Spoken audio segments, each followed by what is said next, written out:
pals, I'm here today to talk about my wish list for the Booker Prize Longlist this year. Now, previously I have done prediction videos and I'm always rubbish and only get a couple right. And yeah, I just thought this year there's so many books that are eligible that have a really good shot of making the longlist. But some of them I'm not very interested in, and there are three in particular that have a really high chance of making the longlist. And none of those three are kind of to my preference in terms of the type of reader I am. And so I haven't included them. And so I thought, if I'm not going to include the obvious, then this may as well not be a prediction video, and I may as well just make a list of books I would be really happy to see on the long list. I'm not entirely sure if I'll be reading the long list. How many times can I say long list? But if it's anything like this list, I will. So I'll link the Booker website down below so you can hear more about all the eligibility requirements, because you've probably heard about it before, so I don't want to bore you, but in case you haven't, link down below. I'm also going to link Ben's video over at Ben Reads Good, because Ben has done an amazing video where he did loads of research about the judges and the type of books they're likely to longlist, and also the publishers and the books they're likely to submit, and all these things. And it is much more likely to be right than this list is. So I'll link that below. And if you don't watch Ben's channel anyway, then you really should, because he's a great booktuber. So out of the 13 books, I've only included 2 that I've read and loved. I have read a lot more eligible books than 2. I've either not enjoyed them enough to want them to be longlisted, or I have really enjoyed them, but I just feel like they're not Bookery prizey. I don't really know what that even means, because I think there's been years where we have been surprised by what makes the long list. But yeah, so 2 books that I think have a better shot of making the list. The first one is Come and Get It by Kylie Reid. This is a kind of interesting choice, I think. And I'm denied about whether to include it, because this has had a mixed reception from readers. And I think that's because they were expecting a kind of different book from this author based on her first book. I loved this book. I read it back in January. I still remember lots of the scenes and the characters. And I just thought it was excellently crafted. It's set in a college. You follow several students who live in the same dorm. You follow one of the RAs who looks after them, and then a couple of her friends/colleagues, and then also a visiting professor who is kind of researching these students and their attachment and thoughts on money. And this book is much more thematic than it is plot driven. It's really interested in all these characters' relationship with money and what kind of material wealth means to each of them.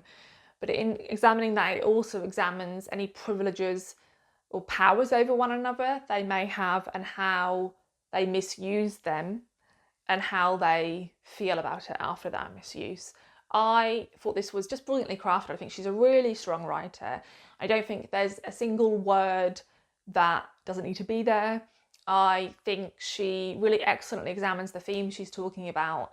And yeah, I'd love to see this one get more praise. I also think historically, a lot of books have made the Booker long list that actually weren't brilliantly received by a lot of the readership, but the Booker Prize sees something in them. So I think this one still has a shot.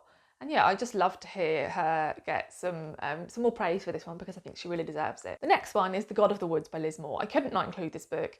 It has a bit of a kind of thriller mystery element, which makes me think it's not a Booker Prize book, but I don't agree with that, because this book is a brilliantly crafted literary novel. I think Liz Moore is a fantastic writer. She's one of my favourite authors, and this book it just ticked every box. It was excellently crafted, brilliantly written. The character development was phenomenal. The story had real scope. The world, I could picture everything, and it was also a wild ride. It was a joy to read in terms of just pure fun, but also one of those books you can step back and really admire in terms of its craft. And yeah, I wish more books like this would make long lists, because I think a lot of the time, especially with a long list like the Booker, we get the books that are more kind of well crafted, but not always ones that are such a thrill to read. And I had such fun reading this and would again love to hear this book get more praise. It has just come out and it is getting a lot of praise from readers, but you know, I'm not sure how it will do in terms of prizes, so I would love to see it on the long list. Then I thought I need to choose a few Irish authors, don't I, because they are just absolutely killing it on Longlist. So there was a lot for me to choose between because there's a lot of Irish books that I would like to read, but the three I am most interested in, but also I think are most likely to be longlisted, are The Coast Road by Alan Murren. I've been hearing fantastic things about this book. It sounds like entirely the type of book I want to read. And that one thing that was sort of putting me off is that this is written by a man and it's about two women. It's set in the 90s and it's about how these women are really constrained by sort of gender roles at the time, gender expectations. They live in this quite closed community. One of the women left her husband for another man, and she's come back to her small hometown and she's trying to see her children, and her husband won't let her. And this other woman who is lived quite a traditional life is trying to sort of help her in this endeavour to be able to see her children again.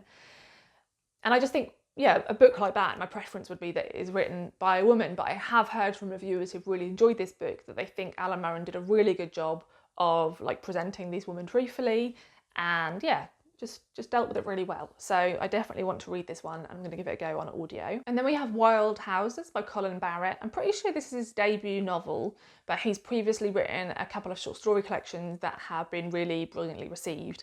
And I've planned to read them and just not got around to it, because my understanding is he focuses on working class voices, which is something I really love to focus my reading on. This says, a small town feud, a madcap kidnapping, a wild weekend to change everybody's lives. This nastily slow burn chiller is shaping up to be one of the novels of the year. My understanding is that we follow two small-time drug dealers and two of County Mayo's enforcers as this feud between them spills over into violence and an ugly ultimatum. So I think this is going to be, yeah, kind of fast-paced and messy and perhaps a bit violent. I read a sample of this book on my Kindle and yeah, just was immediately drawn in by the writing style, and it just felt kind of unique, so I think this has a good shot of making the list. And then we have Our London Lives by Christine Dwyer Hickey. I hadn't heard of this book until I was doing research for what was eligible and stumbled across this one, and this one doesn't come out until September, but it is within the eligibility window. And I think this sounds like it could be really brilliant if it isn't kind of like too romantic. So it opens in 1979 in London. We follow two Irish outsiders who are seeking refuge as they find one another. We follow a teenage runaway and a young boxer full of anger and potential who is beginning to drink it all away. Over the decades, their lives follow different paths, interweaving from time to time, often in one another's sight, always on one another's mind, yet rarely together. It says this is dark and brave. It offers a rich and moving portrait of an ever-changing city and a profound inquiry into character, loneliness, and the nature of love. So yeah, I feel like this could be a pretty kind of depressing, brooding kind of romance novel. And I'm just intrigued by the way it's being described by other authors. And I think this one sounds like the type of book that could make the Booker list. So the next two books I think are a bit kind of, not sure, like allegorical, fabulous, fantastical. And I don't read many books like this anymore. I either read kind of straight up realist fiction or fantasy. But I think books like this tend to do well on the Booker long list, and out of all the books like this that are eligible, these are the two I'm most interested in. The first one being Praiseworthy by Alexis Wright. She is an Aboriginal author. She has a few books out. This may be the first one being picked up by a UK publisher actually. And I've always intended to read her books, but they sound really formally challenging, so I've been a bit frightened too. This one also sounds like it could be a bit of a struggle to read, but I'm very intrigued by it. So this is set in a time of ecological disaster, and the characters we're following are called Cause Man Steel, Aboriginal Sovereignty, and Tommy Hawk Steel. And they have all these interactions with one another, and I think their names represent like certain elements of Aboriginal history.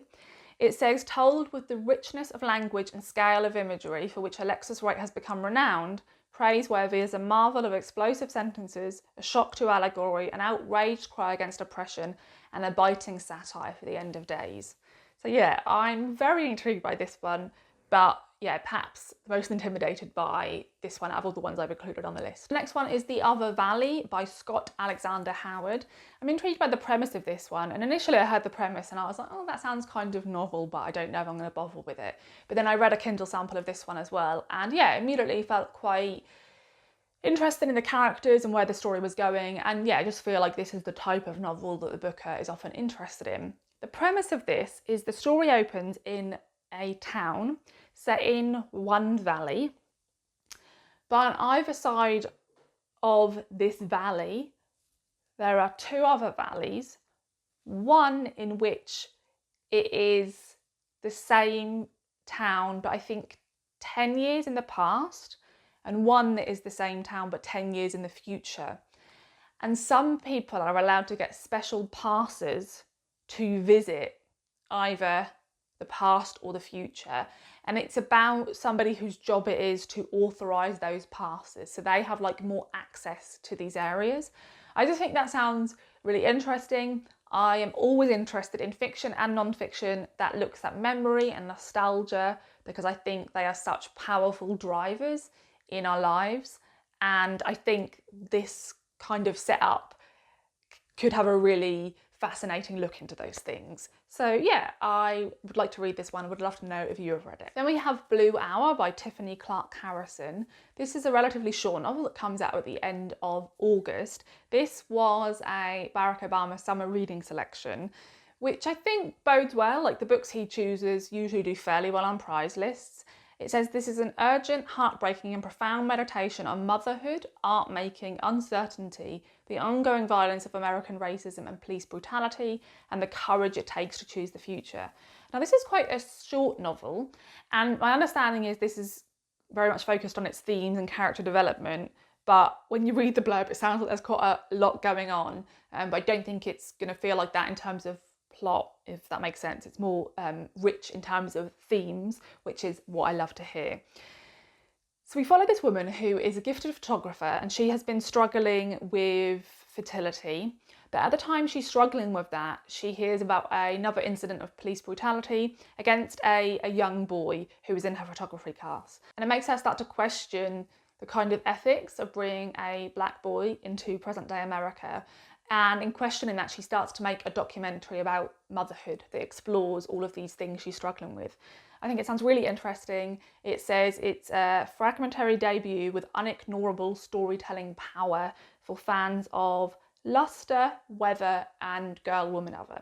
So yeah, would love to see this one on the long list because I'll definitely be reading it. Then we have the Lost Love Songs of Boise Sing, and this is by Ingrid Persaud. This is her second novel. I haven't read her first, although I've had it on audio forever, and that is Love After Love, and it got rave reviews from readers.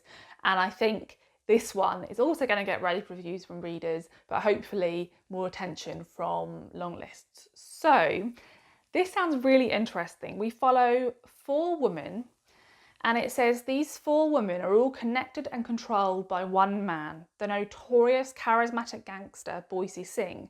Pull up a chair and let these women tell of the man they believe could love, help or free them, and how some of them survived the tell a tale at all. Marlon James said, with this author's assured, wizened and brilliant hand at the pen, these women become vitally, thrillingly and unforgettably alive. And I think this is another one, like the Liz Moore novel, that sounds like it's going to be like a complete ride in terms of its story. It's going to be a book that you can't put down, that you're really drawn into, but is also really well crafted. The next one is perhaps a little bit left field, because I don't know how much of a shot it has of being longlisted, but I just think this author deserves to be on long lists because I read a book by her previously this year and just thought she was an absolutely phenomenal writer. One of those writers where it just feels like her books are a masterclass in the art of writing novels, and that is Sigrid Nunez. So her newest novel, The Vulnerables, is eligible for the long list, and I'm less interested in what it's about really, and more just want to read her back catalogue, but also because of how brilliant I thought The Last of Her Kind was, which was the novel I read earlier this year. I just think she's a writer that would fit in on the book long list. The premise of this is it's set during lockdown, and it follows 3 people who are pushed together in this Manhattan apartment and how they cope with, you know, the new things they have to tackle and being kind of isolated at the same time as being forced together. I just think whatever she writes about, I'm really interested in it. I think she's an incredibly skilled, intelligent and precise writer. And yeah, I'm interested to see whatever she writes. Then another one I really want to read, I borrowed this from the library and just immediately knew I didn't have time to read it, so I returned it so other people could read it before me. But yeah, definitely want to re-borrow it because I think it sounds amazing. And that is My Friends by Hisham Matar. The premise of this is that we follow 3 friends living in political exile and the emotional homeland that deep friendships can provide. It says that Khaled and Mustafa meet at university in Edinburgh, 2 Libyan 18-year-olds expecting to return home after their studies. In a moment of recklessness and courage, they travel to London to join a demonstration in front of the Libyan embassy. When government officials open fire on protesters in broad daylight, both friends are wounded and their lives forever changed. Over the years that follow, Khaled, Mustafa and their friend Hassam, a writer, are bound together by their shared history.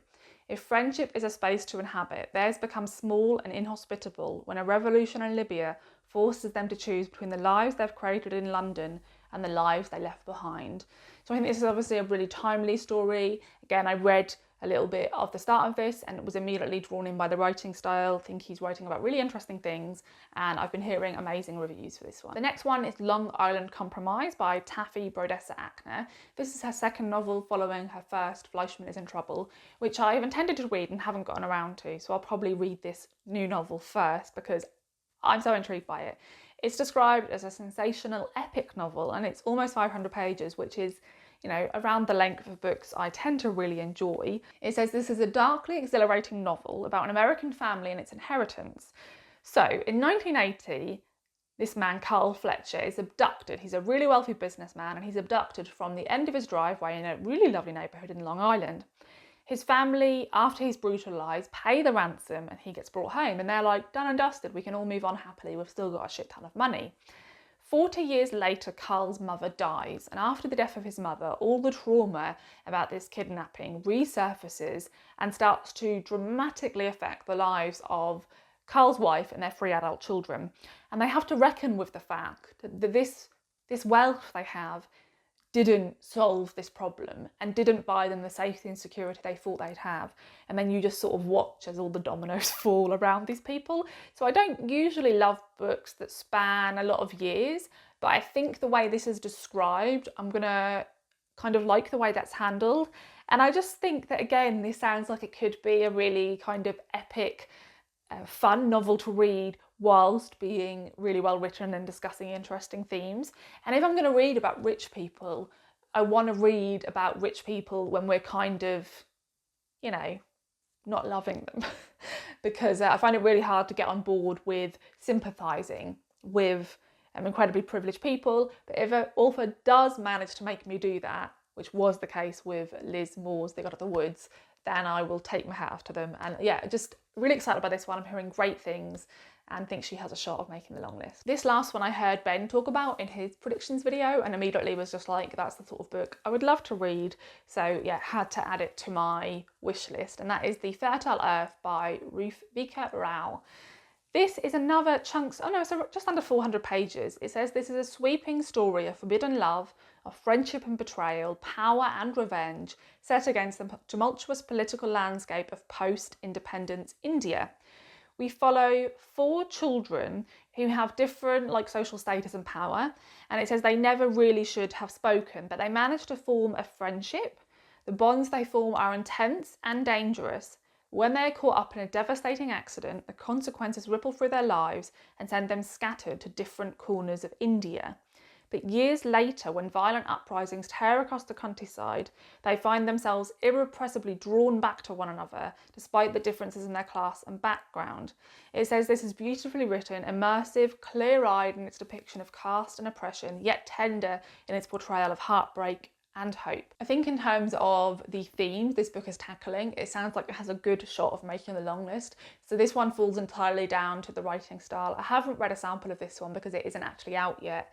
So we shall see, but I love coming of age stories. I love novels that focus on friendship. I really enjoy novels set in India. And I also like novels that have this kind of one moment that makes a big shift in the characters' lives, and it's a moment they keep thinking back to, especially if that moment was kind of like dark or twisted in some way. And I think that's what this novel is going to be dealing with. So yeah, very excited for this one. I feel like it could be a book I will really enjoy. Those are all the books I have put on my wish list. I would love to know what your wish list would be. If you could have 13 books that you've either read and enjoyed or would really love to read, let me know down and are eligible, which I know is hard. There is a Goodreads long list of over 100 books that are supposed to be eligible, but there are quite a few books on that list that are not eligible because it's voted for by readers, and I think particularly American readers forget that the books have to be published in the UK. And so there are a few books on there that are not in fact eligible because they have not been published here and they haven't got a publication date here. So yeah, but in broad strokes, you can trust that list. So you can go and have a look at that if you would like. I'll link that down below as well. But yeah, I'd love to know your thoughts. I'd also love to know if you've read any of the books that I have added to my list and any other thoughts you may have. Thanks for watching, and I'll see you in the next video. Bye.